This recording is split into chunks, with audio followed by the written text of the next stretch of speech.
blowing, banging, and bowing. Try saying that after a few pints. Blowing, banging, and bowing. The three ways that basically acoustic musical sounds are made. And it's interesting because those characteristics are reflected in the way that we make samples. Banging, you very much usually get a sharp attack and something decays off. With blowing, you have to account for someone taking a breath, whether they're singing or whether they're blowing into an oboe. And things that are bowed have that unique ability to sustain their notes. I wouldn't say ad infinitum, but certainly ad nauseum. We can mitigate for the shortcomings of banged and blown instruments by using more players and putting them in larger rooms where there's a greater decay, so you don't suddenly go, why's the music run out?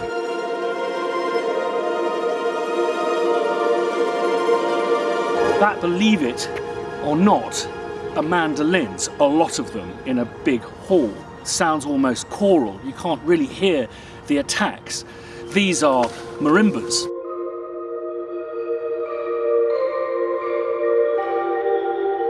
And where pianos are concerned, I guess they're the great pretender, really. They're a stringed instrument that unfortunately has to behave like a percussion instrument. And the difficulty with that is, not only is it a percussion instrument, but depending on the register, the keys that you hit, the sustaining quality of the piano behaves differently. Don't know if I'm explaining this very well. Let's get back to the shed. What I'm getting at is, so down here you can hold tension because the notes hold for longer. It's almost simmering, even though it's dying off very slowly. However, up here, it's just more of a moment. So there's a kind of inconsistency across the keyboard, which is why I think we like to add pads so the whole thing sustains in a uniform manner. Here I'm taking the MVP prototype, which is available for free down in the comments below, and this structure synth.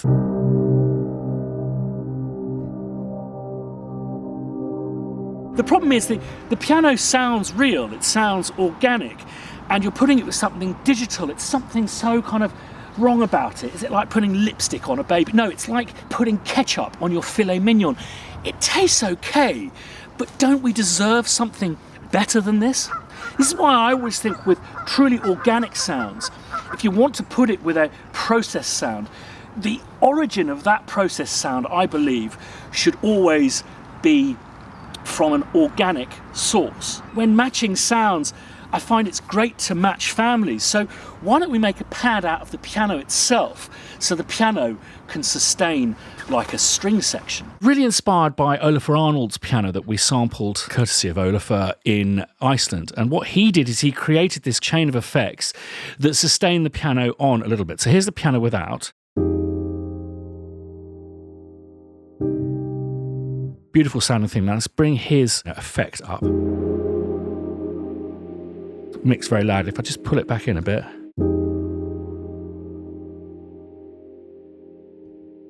It does sustain, but it definitely dies out. So inspired by that, when I made the triple felt, let's just have a look at that here. Again, available free down below. The nature of the felt really deadened the string very quickly.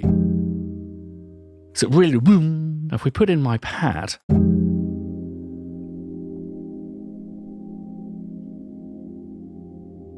well, there's something slightly synthetic about it, but it very much seems to grow out of the piano sound. And the way I made that was actually very simple. So let's dive in and have a look at how we can do a similar effect with the piano book MVP. Just going to do it in octaves. And I think I'm probably going to start from this C. So 1, 2, 3, 4, 5. Just those 5 samples. So let's just quickly resample this. Now I could just grab the audio for this piano, but it always makes me a bit nervous. So I just prefer to kind of rebounce it, give it a home of its own, just in case I do anything destructive. So we're going to go. Let's just grab that audio. I made a mistake the first time. So this is pad samples 2, and just grab the old scissors, and on Logic, if you hit Alt, it'll cut it into basically whatever that distance between those 2 points, it'll replicate that and cut like that, which is handy. So there we have our sample. Groovy. So what I'm going to do is track the sound so the kind of original sound of the bell of the note is gone and it's now down to its more kind of choral sustainy bit. And then what I'm going to do is reduce the tempo to give it a bit more space between the different regions. and I'm simply going to time stretch the note out. So if you hit Alt on Logic, it's very crude time stretching Logic, but I like it. That'll do its calculations. Quick cup of tea. They are still very gradually dying out. So the thing I do is take maybe the front of it, and then I copy it, convert these to new audio files, and then I'm simply going to reverse the sound functions. So we've got our 4 notes in pairs with the forward one and the backward one. If you were to take the whole file and just cut it to the beginning of the sound and the end of the sound, you'd get something like a very, very long, is it sawtooth wave? It would go which is not what we want. We want to iron it out into a much more musical sine wave shape. When you play several notes and those waves are moving at different times, you don't really notice that it's something kind of reversed, going backwards and then going forwards. So we need to cut in to the samples. We need to get rid of the percussive element, and we mustn't wait till the note dies out wholly. I'm just going to do a massive crossfade here, equal power, about 5,000. I'm doing this purposely, totally randomly. The less the predictable the results, the more effective at the other end, I feel. And we'll do a little fade in with a curve. I'll just repeat that for these. Okay, there we go. So there's our note ranges. Now, what we also have is some artifacts that I don't think are very attractive. That kind of almost sounds like kind of rain on the roof. So I'm just going to filter that out with a high pass filter, single band EQ, so high cut. There's also a bubbling that sits in a particular frequency. I'm just going to reduce a bit of that. I like the effect. This is what I love about time stretching, is it adds an artifact. And particularly when we stretch it down pitch-wise within the sampler, I think it's going to sound great. Around here.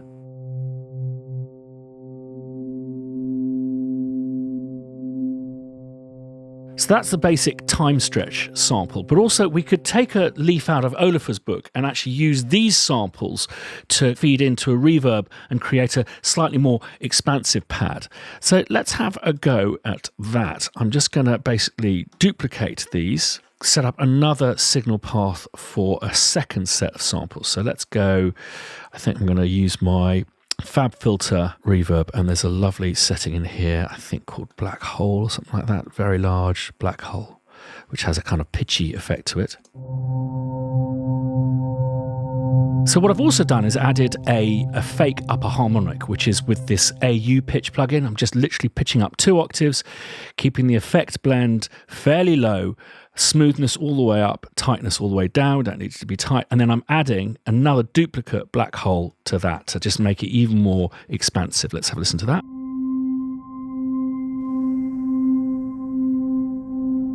It's very interesting. What I think I might do is, just so that the upper harmonic isn't always present, is actually just automate that. So let's have a look at how we can do that. So AU pitch, and let's do effect blend. Currently very low, and what I'll do is just some random kind of zigzags.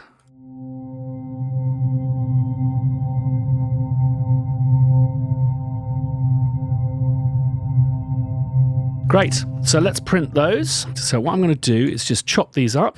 Great, and let's just name these, and let's just export those out as new audio files. Right, and let's quickly build a new sample instrument. So let's load those samples in. So I'm just going to do this first pad first, add, done, and then we're going to use the auto map. We put the note name in there so it'll auto map, but then as I showed you with my pitching down thing, what it'll do is it will pitch up and down. So what we need to do is grab all of the regions except for the top one, drag it down to the root note, and then do the reverse and drag those down there. And then let's have a listen.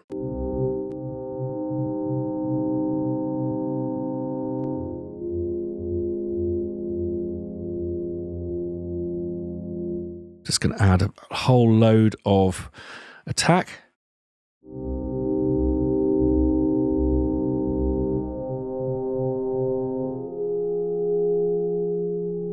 And let's add the original MVP in there, mix the two together.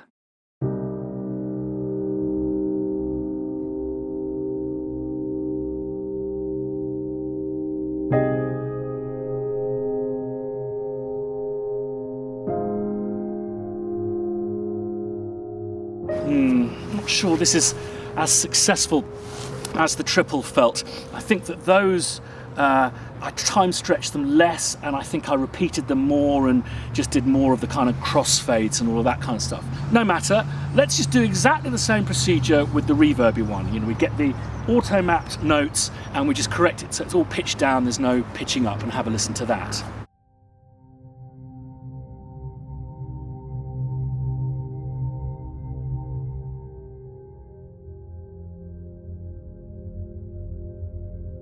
Interesting. Still not great, I would say. For those of you who are new to this vlog, I've seen actually a lot of people have joined this vlog since the pitching down samples episode. I actually did a frozen lake choir by throwing things across a lake. It actually has a pitch. Now, that is also listed above and beneath in the comments. Do have a look at that video. It's my favourite one that I've done so far, if you haven't seen it yet. But I employed in that video a technique of increasing the harmonic series within a sample to give it depth and almost organ-like choral quality. I wonder if we could apply that here. Right, let me take you through this. This is a different way of creating a pad sound from a percussive tone, and that is to use delay. So what I've first done, taken our MVP. You'll see there's a massive latency there. It's because of the way that I've got things bussed. Now, then I'm going to just push that attack right up. So we just get the kind of tail of the note with a nice natural attack. What I've then done is I've added a reverb, 100%. Lovely sound, big blue hall. And then I've also added a delay, but after the reverb. So that's kind of counterintuitive. You'd usually put the reverb on the delay, but I'm actually delaying the reverb, and it's a really massive delay.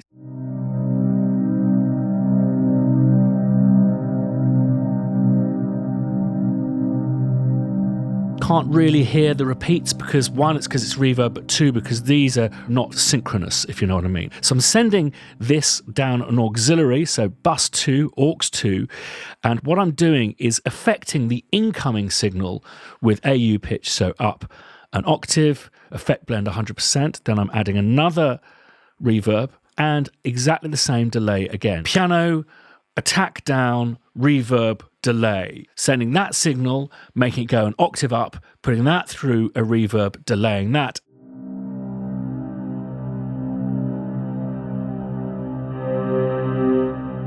Just mix that in there because it adds a slightly snarly tone to it.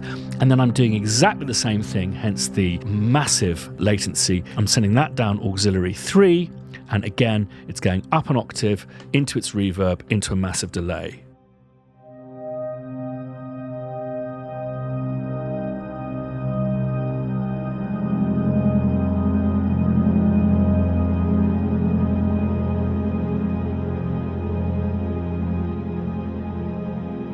Hear it evolve and change. Now that in itself is a great effect, but it's pretty unplayable because the decays and delays are just endless, hence the point of resampling. Now because these are in octaves, even if there's a little bit of overlap between the decay and delay and reverb tail, it's not going to mess up the sample because we're not going to have strange harmonics there. I love it. It's like baking a cake. Always very exciting. This process is like baking, and I think the more you do it, the more you can intuit whether the bread has been kneaded enough and all of that kind of stuff. Thank you so much for taking part in the poll last week.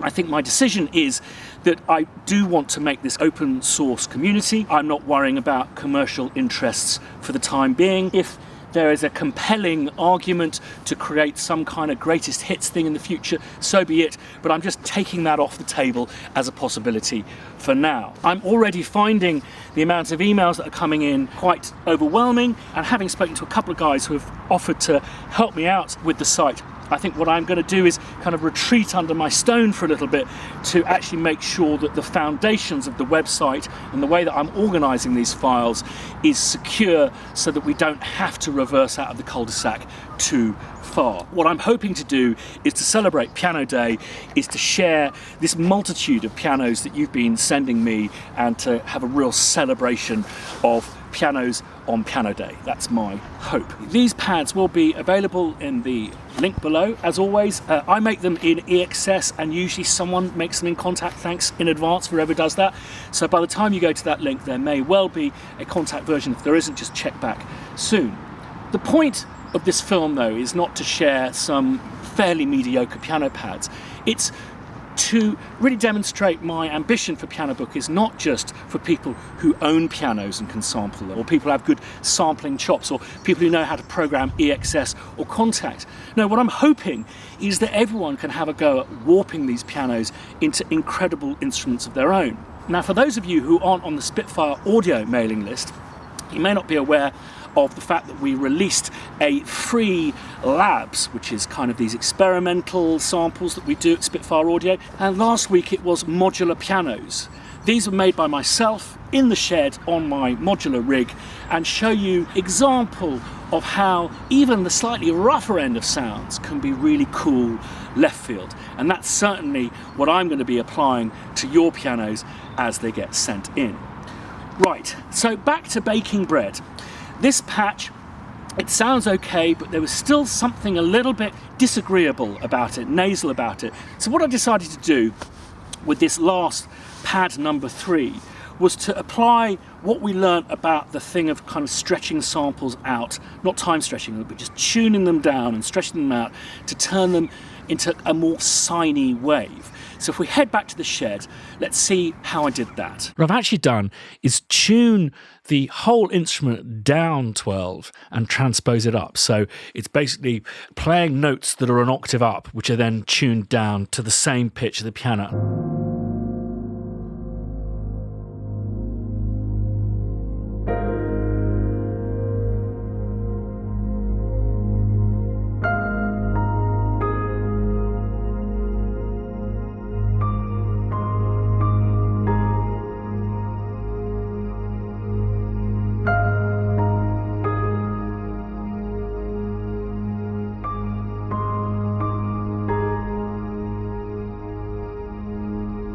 Thanks as always for watching. Some of you may have noticed that the cameras looked a little bit different this week. I was trying out a new lens for my A cam, and my B cam is actually my D cam, which I bought because I'm doing a big modular jam tomorrow with 3 people, so I needed another cam, and I bought one of these little blighters. Turns out they're not very good in low light. Anyway, thanks as always for watching. If you haven't subscribed yet, please do. Lots of fun stuff coming up. If you want to be notified the next time I put a video up, just ding that bell. And if you've liked what I've done here today, one of those would be great. See you next time.